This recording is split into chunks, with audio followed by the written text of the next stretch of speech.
Halo teman-teman, Assalamualaikum warahmatullahi wabarakatuh. Salam sejahtera dan salam sehat untuk kita semua.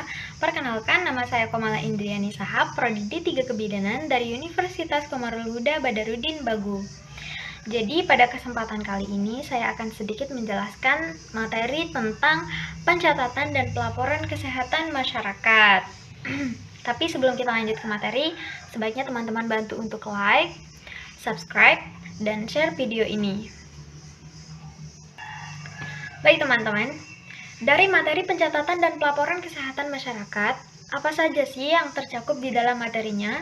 Di sini bisa kita lihat dari slide yang pertama, pencatatan dan pelaporan kesehatan masyarakat di sini yang pertama itu mencakup pengertiannya, yang kedua ada tujuan, yang ketiga ada ruang lingkup, yang keempat ada pelaksanaan, yang kelima ada pelaporan kesehatan masyarakat, yang keenam ada kegiatan, dan yang terakhir adalah ada pemanfaatan dari pelaporan dan pencatatan kesehatan masyarakat. Nah, dari pengertian di sini yang pertama kita pakai pengertian dari Menkes RI nomor 63/MKes/SK/2 pada tahun 1981. Pencatatan dan pelaporan atau SP2TP adalah kegiatan pencatatan dan pelaporan data umum, sarana, tenaga kesehatan, upaya pelayanan kesehatan di puskesmas maupun puskesmas pembantu. Nah, dari pengertian di sebelahnya juga seperti yang di slide, itu kita pakai pengertian dari Sahlan pada buku Asuhan Kebidanan Komunitas yang ditulis oleh Yulfahrita Johantri dan Yuswanto Agus di halaman 253 pada tahun 2012. Mengatakan bahwa pencatatan adalah kegiatan atau proses pendokumentasian suatu aktivitas dalam bentuk tulisan. Pencatatan dilakukan di atas kertas, disket, pita nama, dan pita film. Di sini juga mengatakan bahwa pencatatan dapat berupa tulisan, grafik, gambar, dan suara. Jadi menurut Sahlan bentuknya itu bisa 4 bentuk, yaitu tulisan, grafik, gambar, dan suara. Sedangkan sistem yang digunakan di dalam pencatatan itu ada 2 sistem, teman-teman. Di sini ada sistem tradisional dan sistem non-tradisional. Jadi sistem tradisional ini apa? Sistem tradisional ini apa? Bagaimana proses sistemnya ini? Jadi sistem tradisional adalah sistem pencatatan yang memiliki pencatatan masing-masing dari setiap profesi. Nah, jadi dari setiap profesi tim tenaga medisnya itu memiliki catatan masing-masing, seperti dokter, bidan, perawat, itu memiliki catatan masing-masing. Nah, kelebihan sistem ini adalah pencatatannya dapat dilakukan dengan lebih sederhana. Tapi kekurangannya, data tentang kesehatan yang terkumpul kurang menyeluruh. Itu dikarenakan sistem tradisional ini tadi seperti yang dikatakan itu terpisah, pencatatannya terpisah dari setiap profesinya. Itu yang menyebabkan data tentang kesehatan yang terkumpul itu kurang menyeluruh. Sedangkan dari sistem non-tradisional adalah pencatatan yang berorientasi pada masalah. Keuntungannya adalah kerjasama antar tim kesehatan secara menyeluruh. Jadi beda dengan tradisional tadi, itu secara terpisah. Kalau non-tradisional ini, dia kerjasama antar tim kesehatannya tuh secara menyeluruh. Nah, di slide selanjutnya teman-teman, di sini kita sudah sampai pada materi tujuan pencatatan. Tujuan pencatatan di sini dibagi menjadi 2, ada tujuan umum dan tujuan khususnya. Apa sih tujuan umumnya? Sistem pencatatan dan pelaporan terpadu atau SP2TP bertujuan agar sistem atau semua hasil kegiatan puskesmas yang dilakukan di luar gedung atau di dalam gedung itu semuanya dicatat dengan baik dan bagus, ya. Dapat dicatat serta dilaporkan ke jenjang selanjutnya sesuai dengan kebutuhan secara benar, berkala, teratur, guna menjunjung pengelolaan upaya kesehatan masyarakat. Nah, untuk yang kedua di sini ada tujuan khususnya. Tujuan khususnya juga di sini memiliki 2 tujuan. Yang pertama adalah tercatatnya semua data hasil kegiatan puskesmas sesuai kebutuhan secara benar, berkelanjutan, dan teratur. Yang kedua di sini ada terlaporkannya data ke jenjang administrasi berikutnya sesuai kebutuhan dengan menggunakan format yang telah ditetapkan atau ditentukan secara benar, berkelanjutan, dan teratur. Tuh, untuk tujuan pencatatannya di sini sudah jelas ya, teman-teman. Nah, slide selanjutnya di sini ada ruang lingkup. Ruang lingkup atau siapa saja yang terlibat di dalam pencatatan dan pelaporan kesehatan masyarakat ini. Di dalam ruang lingkup ini juga terbagi menjadi dua, teman-teman. Yang pertama ada ruang lingkup kegiatan jurusan, dan yang kedua ada ruang lingkup pelaporan kegiatan pendidikan dan latihan. Siapa saja sih yang terlibat di dalam ruang lingkup jurusan ini? Nah, yang terlibat di sini ada 4. Yang pertama itu ada pemerintah pusat.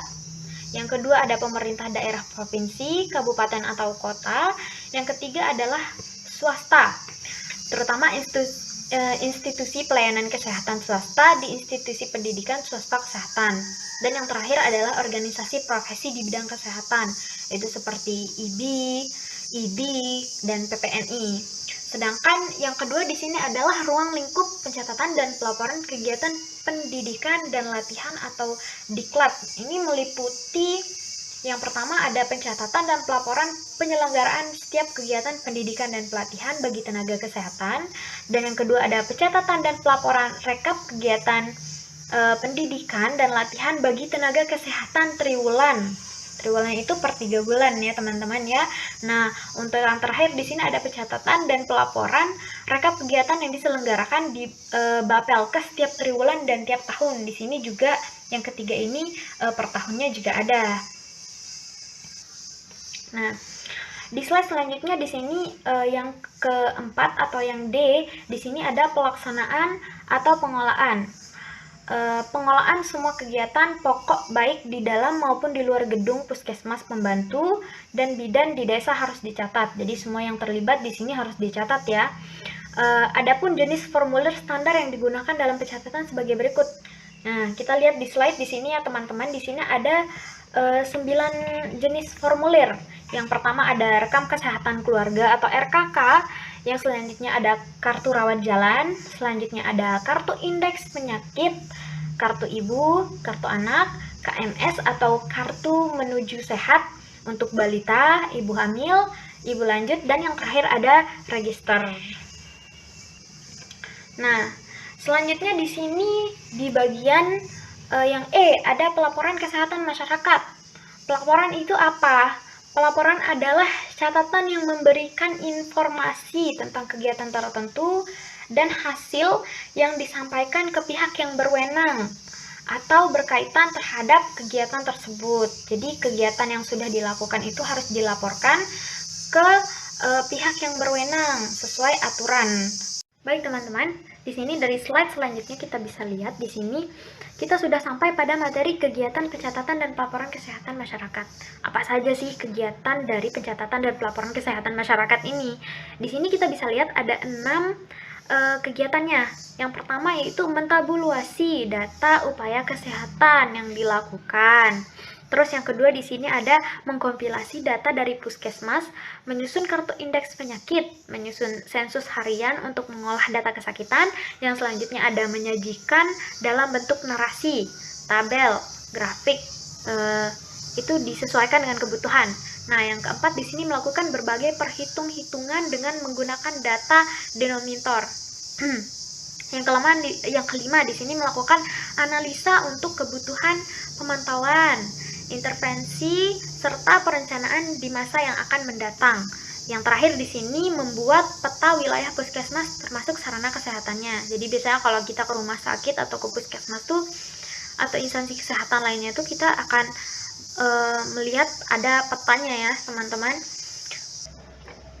Oke, di slide selanjutnya kita lanjut ke yang bagian terakhir. Di sini ada pemanfaatan, pencatatan, dan pelaporan kesehatan masyarakat. Di sini ada pemanfaatan yang pertama untuk memenuhi kebutuhan administrasi pada jenjang yang lebih tinggi dalam rangka perencanaan, pembinaan, dan penetapan kebijaksanaan. Jadi nanti kalau kita sudah melakukan pelaporan, itu akan dimanfaatkan. Memanfaatkannya itu untuk apa? Jelas untuk perencanaan, pembinaan, dan penetapan kebijaksanaan begitu. Nah, yang kedua di sini dimanfaatkannya untuk apa saja? Seperti yang saya bilang tadi, untuk meningkatkan upaya kesehatan masyarakat melalui 3 cara. Di sini ada perencanaan, ada pergerakan dan pelaksanaan, terus yang terakhir ada pengawasan dan pengendalian atau penilaian gitu. Di sini slide selanjutnya juga manfaat pencatatan dan pelaporan antara lain apa aja. Yang pertama itu memudahkan dalam mengelola informasi kegiatan di tingkat pusat, provinsi, dan kabupaten atau kota. Yang kedua itu memudahkan dalam memperoleh data untuk perencanaan dalam rangka pengembangan tenaga kesehatan. Sudah jelas ya. Yang ketiga di sini memudahkan dalam melakukan pembinaan tenaga kesehatan. Yang selanjutnya ada memudahkan dalam melakukan evaluasi hasil gitu. Sedangkan manfaat pencatatannya saja, itu apa sih manfaat dari pencatatannya saja, teman-teman? Di sini ada 8 manfaatnya. Yang pertama ada memberikan informasi tentang keadaan masalah atau kegiatan. Yang kedua ada sebagai bahan bukti dari suatu kegiatan atau peristiwa. Jadi nanti kalau terjadi satu masalah ketika kita sedang memberikan pelayanan kepada klien kita, itu bisa dijadikan sebagai bukti ya. Yang ketiga di sini ada bahan proses belajar dan bahan penelitian. Jadi kalau kita masuk pendidikan kesehatan, itu pasti yang digunakan adalah hasil penelitian dan evaluasi dari para peneliti sebelumnya juga itu digunakan ya teman-teman. Nah selanjutnya ini apa? Sebagai apa? Sebagai pertanggungjawaban. Nah itu digunakan sebagai pertanggungjawaban. Kenapa digunakan sebagai pertanggungjawaban? Itu seperti yang dibilang tadi, itu akan menjadi bukti dari pelayanan kesehatan yang kita berikan kepada klien. Selanjutnya ada bahan pembuatan laporan. Selanjutnya juga ada perencanaan, pelaksanaan, dan evaluasi. Yang ketujuh ada bukti hukum. Itu berkaitan dengan yang tadi yang duluan juga ya, jika terjadi masalah itu nanti akan dijadikan sebagai bukti hukum. Yang ke-8 adalah alat komunikasi dalam penyampaian pesan serta mengingatkan kegiatan peristiwa khusus. Itu bisa digunakan untuk belajar selanjutnya lagi ya teman-teman ya, itu maksudnya. Nah, di slide selanjutnya di sini adalah salah satu upaya kesehatan masyarakat yang wajib ada di puskesmas adalah pencegahan dan pemberantasan penyakit menular atau P2M. Di sini P2M ini sangat penting ya teman-teman. Kenapa penting? Karena ini adalah pencegahan dan pemberantasan penyakit menular.